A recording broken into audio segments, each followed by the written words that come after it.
आज हम एक प्रॉब्लम जो कि charging and discharging of capacitor से रिलेटेड है उसको सॉल्व करेंगे। तो प्रॉब्लम जो हमारे सामने है वो ये है, आपके पास the time constant tau of a series RC circuit is measured in seconds and is given by tau is equal to RC, where the resistance R is measured in ohms and capacitance is measured in farad F. Show that RC has units of seconds. यानी कि आपके पास एक ऐसा circuit जिसमें हमारे पास एक register एक capacitor के साथ सीरीज में जुड़ा हो तो उसको हम कहते हैं सीरीज आरसी सर्किट। जबकि सीरीज में जुड़े होने का मतलब ये है कि जितना चार्ज इस रजिस्टर में से गुजर रहा होगा असल में उतना ही चार्ज आपके पास इन प्लेट्स की तरफ आ रहा होगा, यानी कि चार्ज के पास फ्लो होने के लिए सिर्फ एक ही रास्ता मौजूद होगा। तो अब हमने ये बताना है कि आपके पास इस कैपेसिटर को जब एक बैटरी के जरिए से, यानी कि बैटरी हम कनेक्ट करते हैं इसके साथ और साथ यहाँ पे एक रेजिस्टर लगा होता है, तो बैटरी को जब हम जोड़ते हैं तो हमारे पास ये कैपेसिटर चार्ज होता है, यानी कि इसके ऊपर चार्ज डेवलप होता है। तो आपने ये बताना है कि आपके पास इस आरसी सर्किट के लिए जो टाइम कांस्टेंट, जो कि वो टाइम होता है कि जब एक कैपेसिटर 63.2% चार्ज हो जाता है, तो आपने यहाँ पर ये बताना है कि जो आरसी है इसके जो यूनिट्स हैं वो सेकेंड्स के हैं। तो यहाँ पर हमारे पास ये जो प्रॉब्लम है इसकी जो नेचर है वो ये है कि आपके पास इसमें अपनी चीज़ों को ड्राइव करना है। और ड्राइव क्या करना है कि आपके पास ये जो आर और सी है, यानी कि रजिस्टर और कैपेसिटर की जो कैपेसिटेंस है जिसको हम फैरेड में मेजर करते हैं, आपने यहाँ पे आर और सी से ये साबित करना है कि इनके यूनिट्स क्या हैं, वो सेकंड के हैं। तो हमने डेरिवेशन प्रॉब्लम यहाँ पर सॉल्व कर रहे हैं। और आपके पास इसी चीज़ को अब हम, क्योंकि ये टाइम कांस्टेंट है तो टाइम कुछ भी हो उसको मेजर किस में किया जाता है, सेकंड्स के अंदर। तो हम इसको लिख सकते हैं कि आपके पास जो टाउ है वो एक्चुअली किसके इक्वल है, आर सी के, जो कि मैं यहाँ पे लिख रहा हूँ। तो हमने इसी चीज़ को साबित करना है कि आपके पास ये जो टाइम कांस्टेंट है इसको हम कह रहे हैं वो टाइम होता है जब कैपेसिटर 63.2% ऑफ इट्स या 63.2% चार्ज हो जाता है। तो आपके पास उस टाइम को, जितना टाइम उसको लगता है उसको हम टाइम कांस्टेंट कह रहे हैं यहाँ पर। अब आपके पास ये जो टाइम कांस्टेंट है ये जिस यूनिट में मेजर होगा वो हमारे पास क्या है, सेकंड में। तो आपके पास टाइम है ना दरअसल, तो टाइम का यूनिट क्योंकि सेकंड होता है और सेकंड को हम किस सिंबल के साथ रिप्रेजेंट करते हैं, आपके पास एस के साथ। तो हमने यहाँ पे कर दिया। अब हमने ये शो करना है, ये प्रूव करना है कि जो आर सी है यानी कि रेजिस्टेंस जो कि चार्ज के फ्लो को रोकता है, जबकि कैपेसिटर जो कि एक ऐसी डिवाइस है जो कि चार्ज को स्टोर करती है। और कैपेसिटर की एक प्रॉपर्टी होती है कैपेसिटेंस की, जो कि ये बताती है कि कैपेसिटर पर कितना मैक्सिमम चार्ज स्टोर हो सकता है।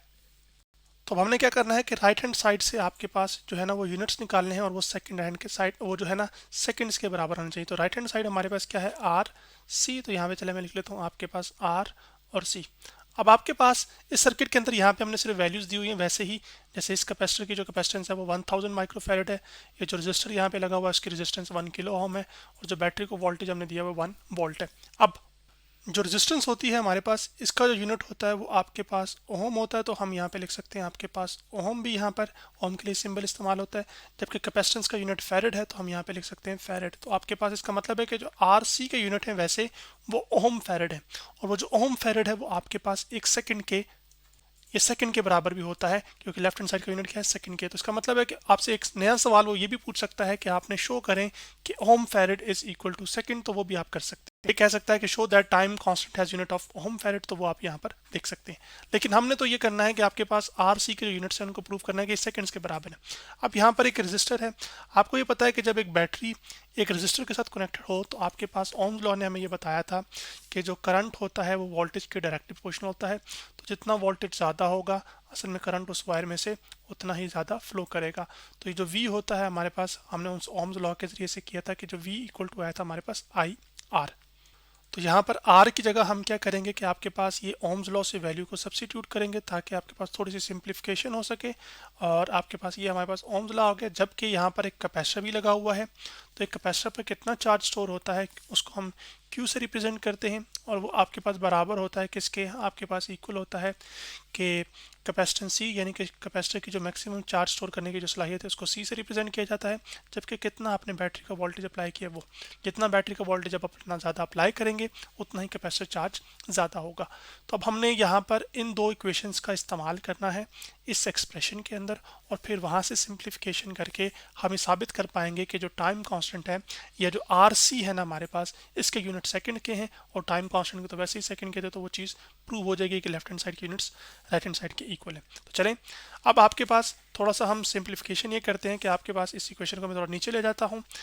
आपके पास ऊपर यहाँ पर ना आर है ना, तो हमें आर की वैल्यू चाहिए, तो आर किसके इक्वल आ जाएगा, आर हमारे पास इक्वल टू आ जाएगा वी ओवर आई के। तो मैं यहाँ पे लिख लेता हूँ आपके पास वोल्टेज यहाँ पर हमारे पास ऊपर आ जाएगा, जबकि जो करंट यहाँ पे मल्टीप्लाई हो रहा है राइट हैंड साइड पे वो लेफ्ट हैंड साइड पे जाके डिवाइड हो जाएगा ना। तो राइट हैंड साइड को मैंने पहले लिख लिया, लेफ्ट हैंड साइड को बाद में। इसी तरह यहाँ पर आपके पास कैपेसिटेंस सी है, तो जो सी की वैल्यू है वो हम इस एक्सप्रेशन से निकाल सकते हैं, और वो किसके इक्वल आ जाएगी, कितना कैपेसिटर पे चार्ज स्टोर हुआ है उसको डिवाइड कर दीजिए वोल्टेज के साथ। तो यहाँ पे आ जाएगा Q डिवाइड बाई आ जाएगा V। तो हम इसको नाम दे देते हैं आपके पास 1 का, जबकि इसको नाम दे देते हैं यहाँ पर 2 का। तो अब हम इनकी वैल्यूज़ को इधर पुट करेंगे आपके पास, और उसके बाद फिर हम क्या करेंगे कि उनके जो यूनिट्स हैं वो लिख लेंगे। तो आपके पास चले मैं यहाँ पे कर भी देता हूँ कि मैं सबसे पहले आपके पास आर सी लिख लेता हूँ यहाँ पे आपके पास आर सी के ही, क्योंकि हम यूनिट्स निकाल रहे हैं।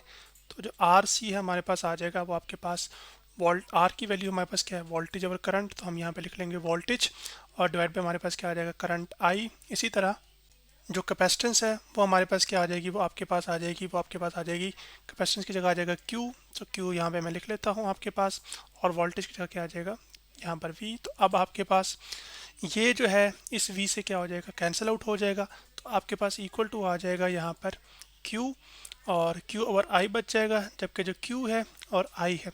अब आपको ये पता है कि जो चार्ज है उसको हम मेजर करते हैं, एक यूनिट होता है जिसको हम कहते हैं कूलम। तो आपके पास चार्ज के लिए जो यूनिट यूज़ किया जाता है वो कूलम है, तो यहाँ पर ये जो सी है ये कूलम के लिए, तो यहाँ पे मैंने लिख दिया कूलम। जबकि आपके पास जो करंट होता है जिसको हम चार्ज का फ्लो कहते हैं पर सेकंड, तो आपके पास ये जो करंट होता है आई, ये एक्चुअली हमारे पास बराबर होता है Q ओवर टी के, यानी कि चार्ज कितना फ्लो हो रहा है किसी टाइम के अंदर, इसी को हम करंट कहते हैं।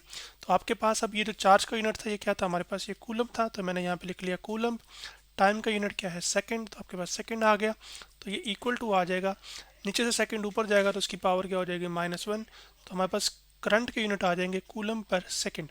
करंट का यूनिट एम्पेयर भी होता है, लेकिन अगर एक कूलम चार्ज 1 सेकंड में किसी वायर में से पास हो तो हम कहते हैं कि करंट 1 एम्पेयर है। तो 1 एम्पेयर की जगह भाई हम क्या लिख रहे हैं कूलम पर सेकंड, तो मैंने यहाँ पर लिख लिया आपके पास कूलम, और पर सेकंड के लिए s की पावर -1। अब ये जो कूलम है आपके पास इस कूलम से कैंसिल आउट हो जाएगा, तो यहाँ पर होगा ये कि आपके पास ये जो पर सेकंड नीचे है ये ऊपर जाके सेकंड हो जाएगा, तो आर सी जो है ना आपके पास इक्वल टू आ जाएगा सेकंड के। इसका मतलब है कि आपके पास जो प्रोडक्ट है रजिस्टर का कैपेसिटेंस के साथ उसका जो यूनिट है वो सेकंड है। तो इसी बात को मैं यहाँ पे लिख भी देता हूँ कि unit of product of resistance and capacitance is second, यानी कि रेजिस्टेंस और कैपेसिटेंस के जो यूनिट्स हैं उनका जो प्रोडक्ट निकल कर आया है यहाँ पर हमारे पास वो किसके इक्वल निकल कर आया है, वो सेकंड के इक्वल निकल कर आया है। इसी तरह आर सी जो है वो हमारे पास उसके एक और भी यूनिट्स निकल कर आए थे जो कि ओम फेरेड थे, इसका मतलब है ओम फेरेड सेकंड के इक्वल भी है। सो टाइम कांस्टेंट के लिए आप दोनों ही यूनिट्स क्या कर सकते हैं, इस्तेमाल कर सकते हैं।